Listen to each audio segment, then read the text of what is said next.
It is not a disgrace to surrender. It is not. Sometimes you don't win by winning, you win by surrendering. If you think I'm lying, ask Philip Effiong and Ojukwu Odumegwu Emeka of Nigeria. This is the moment to surrender, and I understand the pain that Ground Zero goes through.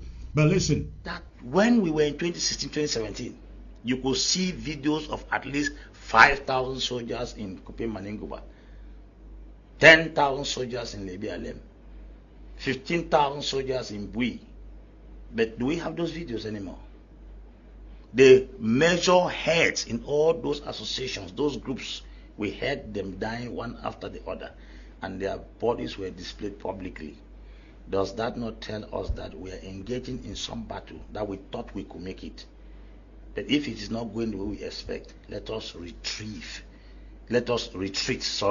and then have a rethink of what we intend to do.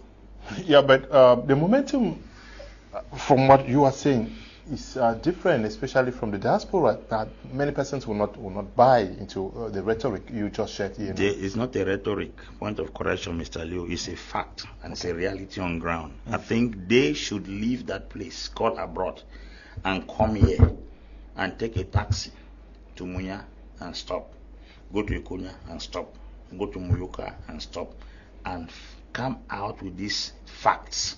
They will advise themselves on what next to do.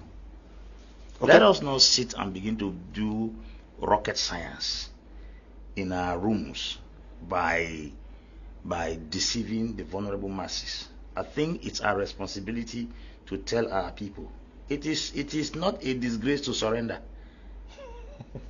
It is not. Sometimes you don't win by winning, you win by surrendering. If you think I'm lying, ask Philip Effiong and Ojukwu Odumegwu Emeka of Nigeria, who fought the Biafra from 1967 to 1970. Sometimes you win by surrendering.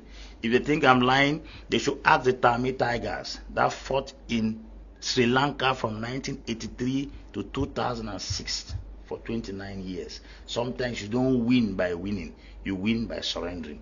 But Mali say, he who fights and run away will live to fight again another day. Sometimes you fight and you run away.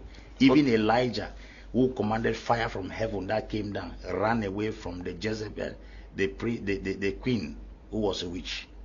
So sometimes it's good for us to advise ourselves on issues. We move on. You don't support it, we'll lay down our tools. I have to be very frank, very, very frank with you. There is no other way. You have to give your money. You don't give your money, we will lay down tools, carry our hands on our head, surrender to La République du Cameroon, and that will be all. I don't have to say it the way it is. I think if we used to have 50 houses in southern Cameroon, we have sacrificed 40. If 50 couldn't win, is it the remaining 10 that will win? That's the problem. If we used to have 10,000 young men that will fight for us, if we have lost 8,000, if the 10,000 could not win, is it 2,000 that will win? If we used to have an account of $200 million, and now we have $20 million, if $200 million could not win, is it 20 million that will win? If we used to have 220 guns and we could not win, is it now we have 20 guns that will win? If we used to occupy Boya, Munya, Muyoka, Ekona, Kumba, Etang, Ekondo, Titi, Mbonge, and we could not win, Bayi Koke, we could not win. We used to occupy Bui, Donga Mantong, Boyo, Mezam, we could not win. Is it now that we are only around Bui?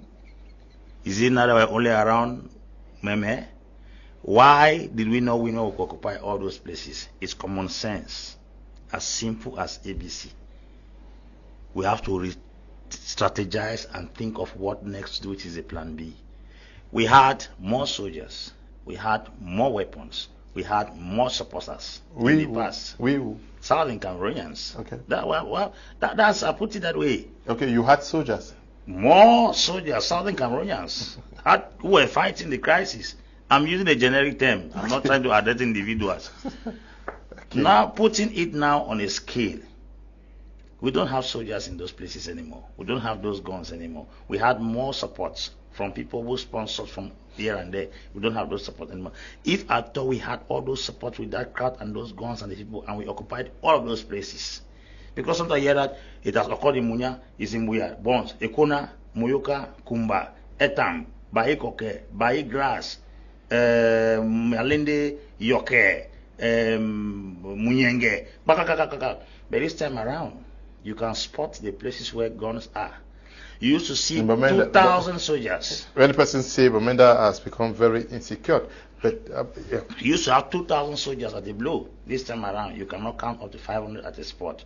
If with all those opportunities, number of soldiers, guns, and supporters, we couldn't achieve what we're looking for, is it now that we have people spotted here and there that we are going to win? These are some of the things that if you are sincere to yourself, ask yourself these questions and think of what next to do. I'm an analyst, and I will just be telling you straight the way it is, because I've not come here to either take side for government or take side for the separatists. I'm not here for that. I'm here to help Cameroonians and to help my people from the English extract of the country, English-speaking extract of the country. This is the moment to surrender, and I understand the pain that ground zero goes through. But listen,